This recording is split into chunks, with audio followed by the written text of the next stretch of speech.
మూస పద్ధతిలో సంప్రదాయ పంటల్ని సాగు చేస్తున్న రైతన్నల్లో కొందరు గిరాకీ ఆధారిత పంటలపై దృష్టి సారిస్తున్నారు.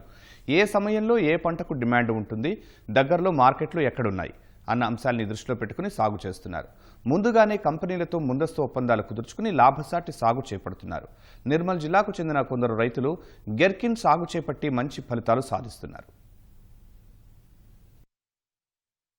పసుపు, అరటి లాంటి దీర్ఘకాలిక పంటలు నష్టాన్నిచ్చాయి. మిరప, పత్తి లాంటి వాణిజ్య పంటలు సాగు చేసినా ధర రాక రైతన్నలు ఆర్థికంగా చితికిపోయారు. ఈ క్రమంలో పలువురు రైతులు స్వల్పకాలిక రకాలు, మార్కెట్లో సీజన్ వారీగా డిమాండ్ ఉన్న దోసకాయల సాగు వైపు మొగ్గు చూపుతున్నారు. నిర్మల్ జిల్లా లక్ష్మణచాంద మండలానికి చెందిన రైతులు గెర్కిన్ దోస సాగు చేస్తూ మంచి దిగుబడులు సాధిస్తున్నారు. హైదరాబాద్కు చెందిన ఓ కంపెనీతో ముందస్తు ఒప్పందం చేసుకుని లాభాలు ఆర్జిస్తున్నారు.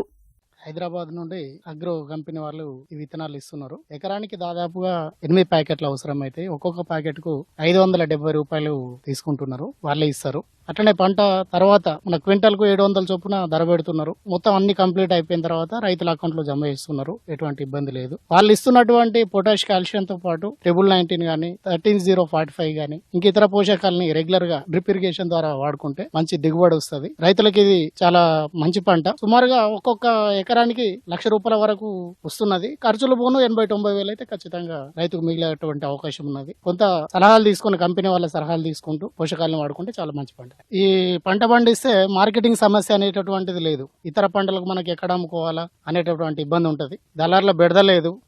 రైతుకు ముందే ధర చెప్తారండి. ఇక్కడ మనం వాళ్ళే కొనుక్కొని పోతున్నారు. ఎకరం విస్తీర్ణంలో గెర్కిన్ సాగుకు 14,000 రూపాయల వరకు ఖర్చవుతుండగా ₹1,00,000 వరకు ఆదాయం వస్తుందని రైతులు తెలిపారు. ఖర్చులు పోను 80,000 రూపాయల వరకు మిగిలే అవకాశముందన్నారు.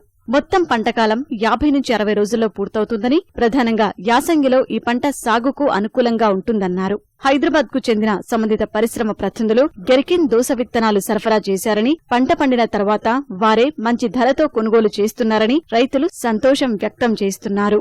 గెర్కిన్ కోత ముగియగానే రైతుల ఖాతాల్లోకి కంపెనీ నేరుగా నగదు జమ చేస్తుందని వివరించారు. ఎకరానికి 8 ప్యాకెట్ల విత్తనం అవసరం కాగా ఒక్కో ప్యాకెట్కు ₹570 ధర వసూలు చేస్తున్నారని వివరించారు. దోసకాయ అనేది 50-60 రోజుల పంట. నేను ఇప్పుడు అర్ధ ఎకరం వేసిన 40 కుంటల దాకా అయినాయి. కానీ నేను కొత్తగా కానీ బాగుంది. పసుపు పంట కంటే చాలా బాగుంది. ధర ఒక క్వింటాల్ కు ₹700. ఒక ఎకరానికి దాదాపు 150-160 కుంటల దాకా వెళ్ళొచ్చు మంచిగా చేసుకుంటే. పెట్టుబడి మొత్తం పోను ఒక ఎకరాకు 90,000 దాకా మిగులుతాయి. పసుపు పంట కన్నా ఇది చాలా బెటర్. నెక్స్ట్ ఇయర్ ఒక అర్ధ ఎకరం పెట్టి మంచిగా బాగా చేసుకున్నామని అనుకుంటున్నాం. మిగతా పంటలతోటి పోలిస్తే దోసకాయ పంట చాలా దిగుబడిగా ఉంది, చాలా లాభంగా ఉంది. స్వల్ప పెట్టుబడి, అధిక లాభాలున్నందున ఇతర గ్రామాల రైతులు ఈ పంట సాగు చేసేందుకు ముందుకు వస్తున్నారని రైతులు తెలిపారు.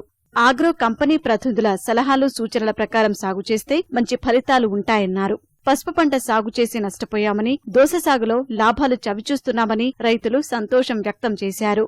ఈ దోసకాయ అనేది ఈ వేసంగిలో మంచిగా పనిచేస్తుంది. పసుపు కన్నా చాలా తక్కువ సమయంలో పంట వస్తుంది. పసుపు కన్నా చాలా లాభంగా ఉంది. ఎందుకంటే మనం 1 year లో పసుపు పంట వస్తే ఇది ఒక 40 రోజులలో దీన్ని పని అయిపోతుంది. చాలా లాభంగా ఉంది. అలాగే దీనికి కొంచెం కూలీల బెడద ఎక్కువ ఉంటుంది. కొంచెం కంట్రోల్ చేసుకుని మనం మందిని చూసుకున్నామంటే చాలా లాభంగా ఉంది. సీడ్ అన్నది ఎక్కువ మంది దీన్ని వినియోగించుట్లా అప్పుడు తక్కువ పంపించిండు. దాదాపు ఒక 50 ఎకరాలు 30 ఎకరాలకు ఇట్లా పంపిస్తారు అన్నట్టు ఆ సీడ్ ను. అయినా ఇది ఇంకా ముందరికి ఇంకా చాలా ఎక్కువ మంది పెట్టేందుకు రెడీ ఉన్నారు. ఇది చాలా అభివృద్ధి మంచిగా ఉన్నది. ఎందుకంటే బాగా లాభసాటిగా ఉన్నది. సీజన్ డిమాండ్ అనుసరించి తగిన పంటలు సాగు చేస్తే చక్కని ఫలితాలు వస్తాయని లక్ష్మణచాంద మండల రైతులు స్పష్టం చేస్తున్నారు. ఇతర రైతులు కూడా సృజనాత్మకంగా ఆలోచించి లాభదాయక సాగు చేపట్టాలని సూచిస్తున్నారు.